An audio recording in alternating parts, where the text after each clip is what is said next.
digital signage is a visual communications medium primarily. I mean, there may be some text in there that has the meat, but it's the images that grab people's attention, and sometimes that's really what they remember. Obviously, there's that, pictures worth 1,000 words stuff. But you really have to think quite a bit when thinking about what image to use and how to use it, in the overall layout of your message. And I think a lot of times we see blurry images that are cropped incorrectly, images that are just inappropriate or just frankly amateurish. It takes away from the authority of your communications messages. So today I'm here with Jill Perardi, Creative Services Manager for Visix. Hi, Jill. Hi, Derek. And we're going to talk about some tips and tricks and advice on using visuals effectively for digital signage. I'd like to thank Jill for joining us and thank everybody for listening.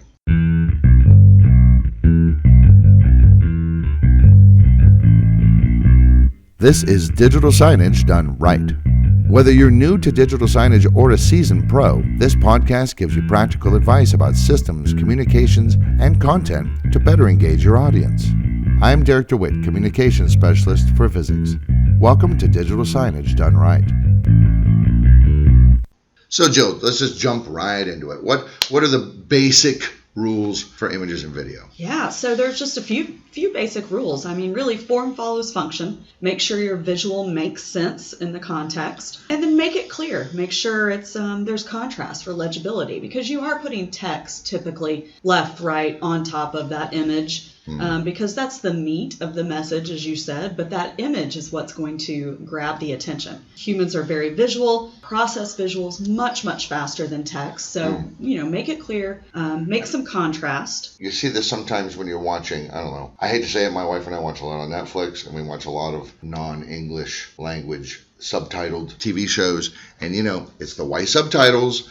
And unfortunately, they didn't think about this when they were filming it, and the whole background's white, and you're just going, what does it say? I can't see. Like, that's irritating, right? Yeah. So, I mean, what do you do? Do you place the text at a different place? What do you think about the idea of doing, like, I don't know, if you have, say, part of the background is very, very light, let's say white, part of it's very, very dark, having the letters against the white background dark, and then when we get to that other section, transitioning them into light, so you have two colors for the text. Is that stupid? Is it a good idea? No, it just kind of depends on the imagery that you're using.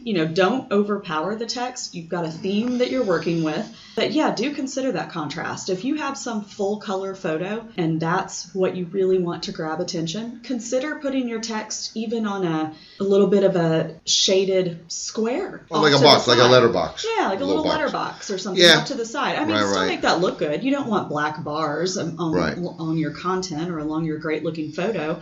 So, maybe still consider colors and things, but play with some opacity and things like that. Right. And really make your text stand out. You want to keep it relevant, right? So you want to consider your audience, their demographics, their interest. Show diversity in people. Make sure that you're designing with your audience in mind. If you're a university, you don't want a bunch of pictures of old white men and women, quite frankly. That's not your audience. Yeah, that's not your audience. You want students. You want young, trendy, hip, so know your audience. And I would also say, even if you for whatever reason, because of your school or because of your business or because of where you're located or whatever, for example, let's say you have a lot of Filipinos in the neighborhood and you decide you want to show a picture of some beach or something, I would say, get one from the Philippines. Yeah.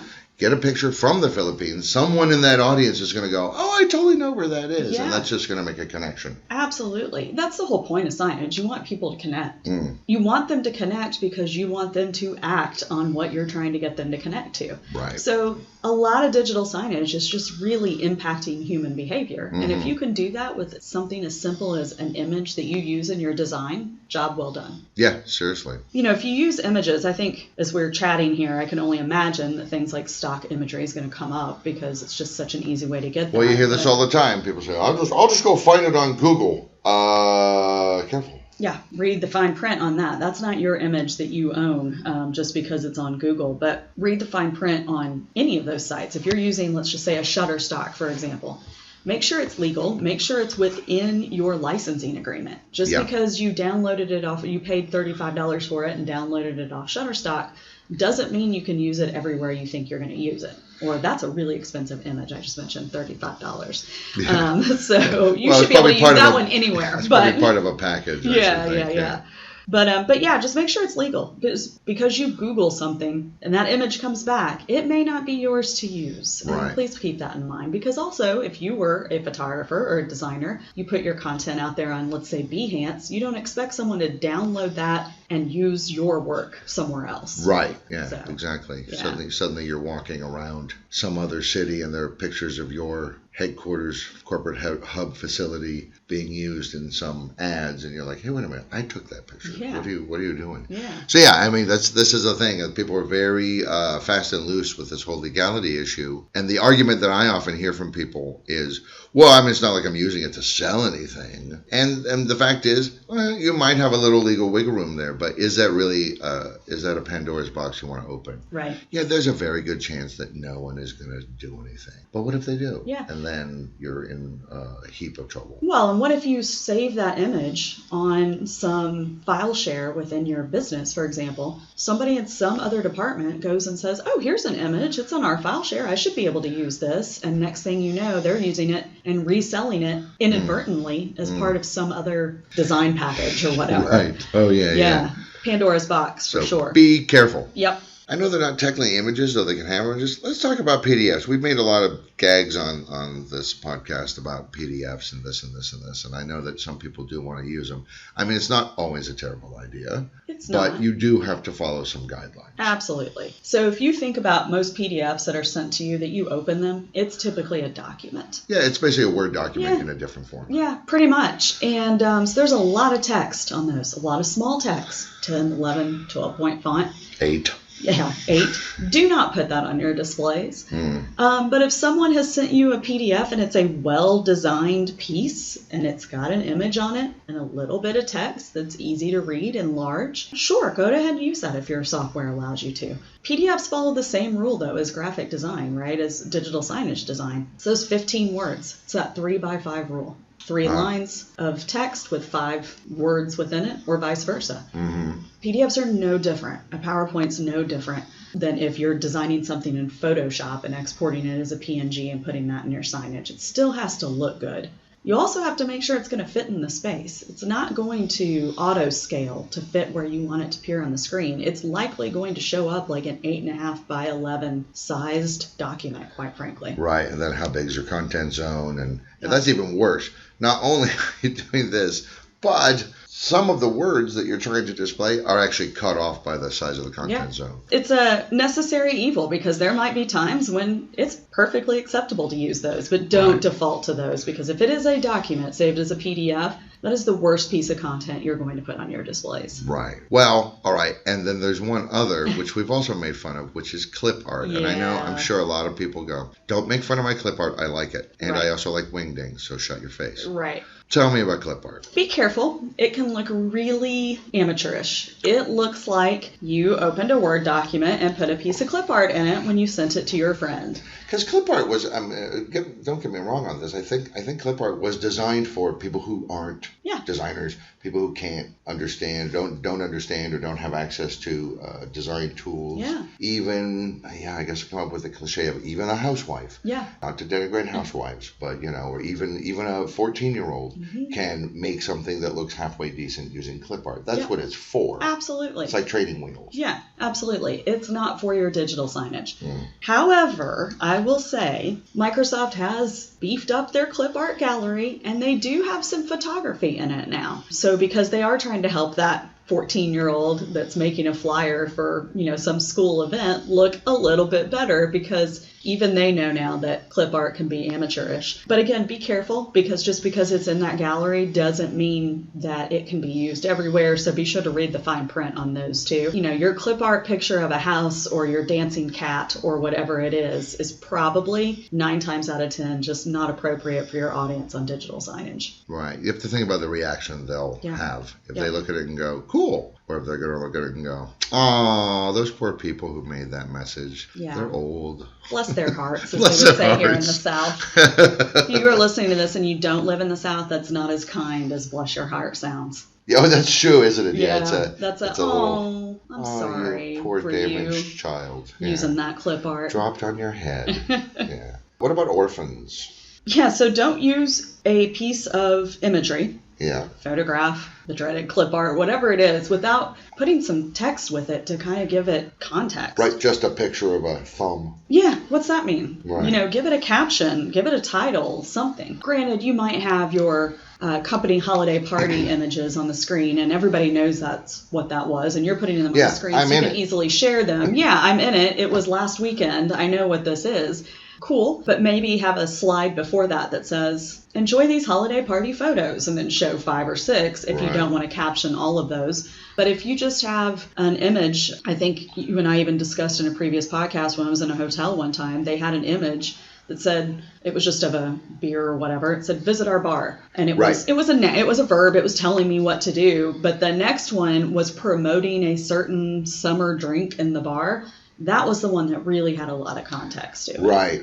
Suddenly your image is helping. Yeah. Yeah. Though I would say, don't show just a picture with no text or context or anything, unless you're using it as a teaser to like a campaign or a series of 4 or 5 Burma Shave-like connected messages. And that actually could have been part of that at one point in time, the visit our bar. I mean, there could have been other things that went beyond that, and they took out the other messages but didn't take out the whole story. Yeah. Oops. Yeah. Right. Yeah. Those are your basic ideas. I mean, the easiest way around the copyright issue is take your own pictures, and then they're your property, and that's the end of that. And we could go into, we could talk for an hour about photography tips. I will mention that in our masterclass guide number 4, the design guide, there's a whole list of photography tips, certain things to do with your shutters and your apertures, what the golden hour is, and things like this. So feel free to check that out, folks. And you'll get and of course there's the internet as well.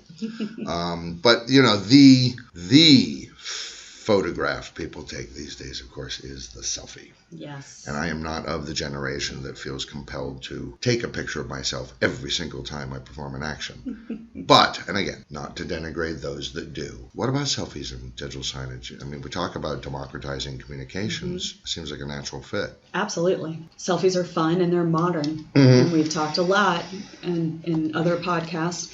Make sure your content is modern, and there's nothing more modern right now than a selfie. Selfie and some hashtags. Yep, absolutely. If you've had some event, crowdsource those selfie pics. So social media on digital signage is such a great thing because it's getting buy-in because people love social media and they're posting their selfies. Encourage people on your signage to post it with a certain hashtag and then show all the photos or selfies taken with that hashtag on your social media or on your digital signage. You've got the person's selfie, you've got a caption typically, or at least a series of hashtags. And so you don't have an image without context. It's right there on the screen. And because they voluntarily use the hashtag, yeah, there's kind of tacit permission for you to use it. Yeah. There's a whole thing about social media and permissions, but if it's being posted with certain hashtags to certain sites, let's say a university site or whatever, then they typically have the permission to then share it or show it. Or if you don't want to do it through social media, encourage people to take a selfie and then, combine that with some fun facts. Put their selfie on the screen with a few bullet points about that employee, about that student, whatever it might be.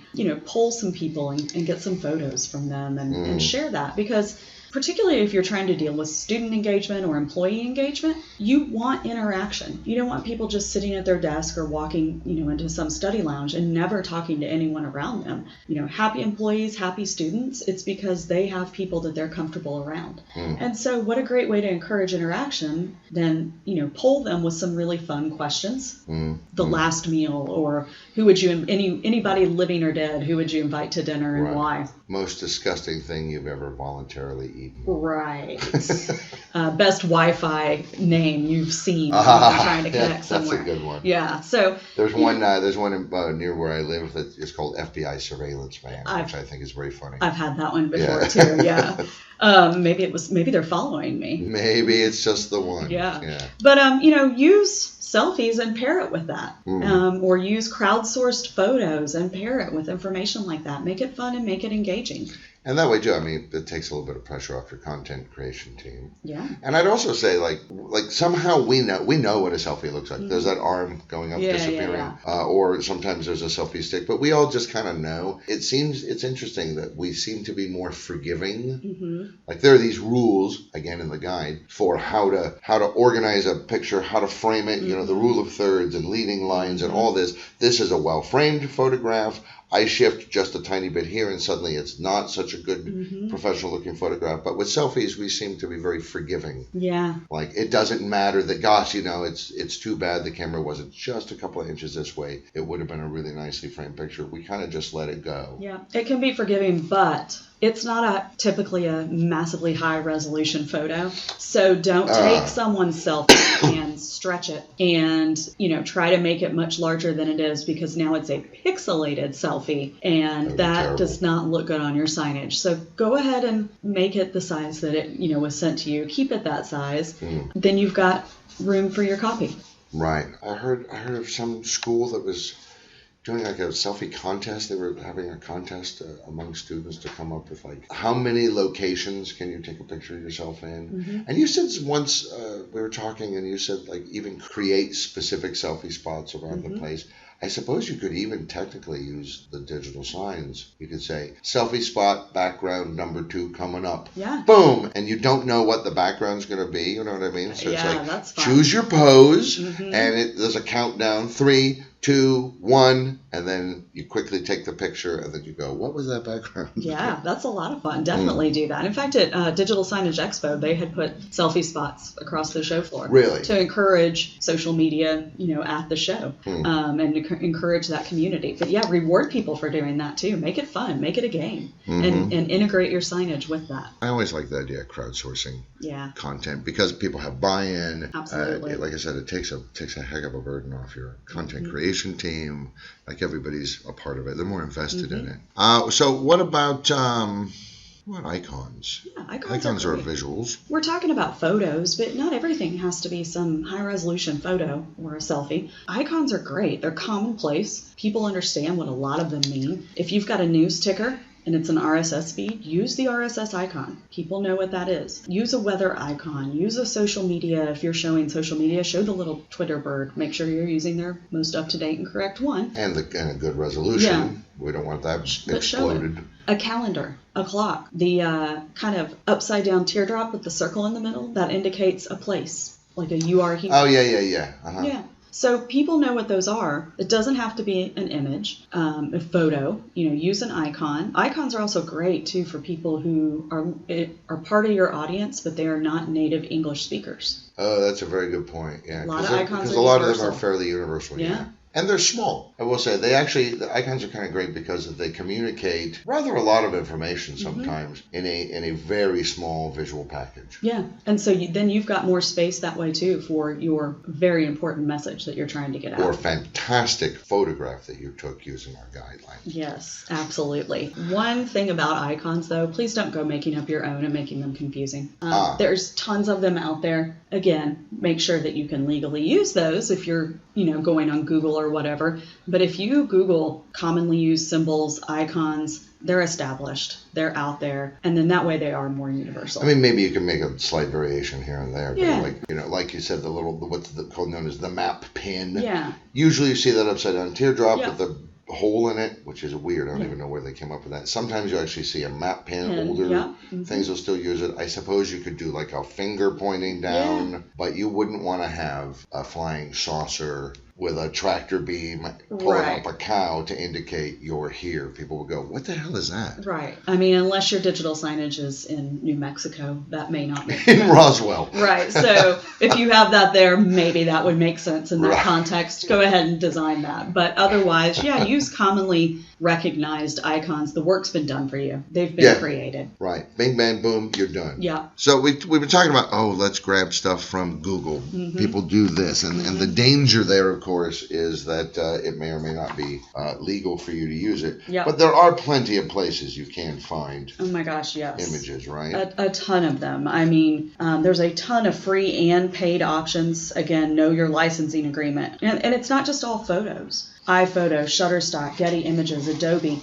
Yeah, they have great photography. They also have vector files, so you don't have to draw something by hand. Right. You can go ahead and purchase those. If you're looking for some sort of geometric design or, whatever, you can visit those websites, and those are just a few. I mean, there are so many out there. There's more for video. There's some for audio. That's true. Yeah. And even like doing the Shutterstock thing, for example. I mean, it's I don't think it's $200, is it? To just like you can grab a whole bunch in 1 month. I know some people do that. Is they'll say, look, I know because I'm smart and I planned out my content for 6 months at a time, so I know what I'm going to need. Yeah. So they do the subscription for a month, grab all the images they're going to need for that 6 months, and then close down that subscription. Yeah, and again, it depends on licensing agreements. I mean, you might be able to do that, and then you might want to use them elsewhere, and by doing so, all of a sudden it's a $15,000 subscription. So just know your licensing agreement. But also, a lot of those sites have daily free download with no restrictions. So if you can't afford, you don't have that budget for a lot of imagery or vector files, go check out those sites every day. They give you a free daily download. Right, there's a daily download. Yeah, just go ahead and download it. You never know when you might need it. Right, and then there are some websites that specialize in royalty-free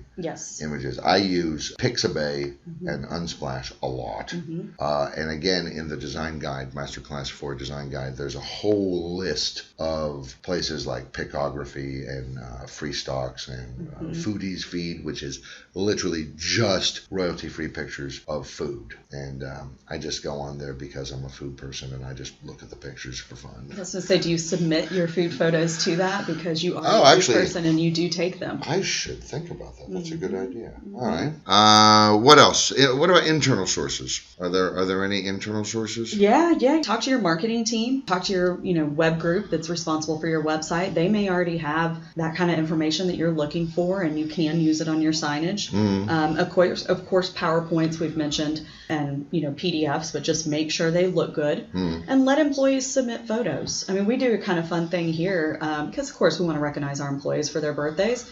Submit a baby picture, and that's what we're going to use to wish you a happy birthday, and it's kind of fun. Or if they're out at a client site, if you've got employees that are going to client sites and there's something there that you want to let the rest of your group know about, take a nice photograph and use it. Let your employees or your students become involved, because as you mentioned, crowdsourcing kind of gets some buy-in when people are involved in what's going up on the screen. Yeah, that's true. I love cinemagraphs. I love cinemagraphs. I love them. Yep. A lot of people don't know what they are. My wife thinks that no one will use them and that they will die very, very quickly. I think they're going to stand the test of time. You know what they are, right? Yeah. There's a picture. It looks like a picture, but it has just one moving element. A little bit of movement. Yeah. It's a cup of coffee, a hand holding a cup of coffee, really nice high-res picture, but there is moving steam coming off of it, things like this. It's your beach scene with all of a sudden you realize some of those palm fronds are swaying. Yeah, exactly. Like I kind of think that's almost perfect for something like digital signage, because you got your image, you got your movement. Is it easy to make? I think it's difficult to make, right? Or is it? Have you ever made a cinemagraph? I have not. You're asking the wrong person that question. I looked at some websites, and it didn't look that hard. It looked like maybe it would be time consuming the first time that you do it. But there are some free cinemagraph websites out there as well. Yeah. And then there are even it's basically a type of looping video. Yeah, absolutely. There are small looping videos. Here's a question, because especially with people like Instagram and stuff, what about these GIFs and these little, I think in Instagram they're called boomerangs and stuff, which are looping video, but they're really fast. Yep. Is that a good idea on digital signage? Well, it depends. It depends on what you're trying to show, but a little bit of movement is never bad. Don't go crazy with a ton of, really fast, really animated transitions and things, because then your messaging could get lost, unless you're doing that for a video wall, and the whole point is to have these big noticeable animations to capture attention. Right. But if you've got your standard digital sign mounted in an elevator bay or in your hallway or lobby or wherever, a little bit of animation isn't a bad thing if your software supports something like a GIF. Your digital signage is really only as good as your content when all said and done, so please make sure that your visuals are top quality, and it's not all up to you, content creation team. There are many, many resources out there, including people in your own organization who can be of assistance and help you make really beautiful designs that capture people's attention. Thank you, Joe Perardi, for talking to to us. Thanks, Derek. And thank you, everybody, for listening. Hey, want more free stuff? Then head to the resources section of Visix.com for free masterclass guides, blogs, videos, and more to help you with your digital signs. Please share, subscribe, and leave a review of this episode and connect with us on social media.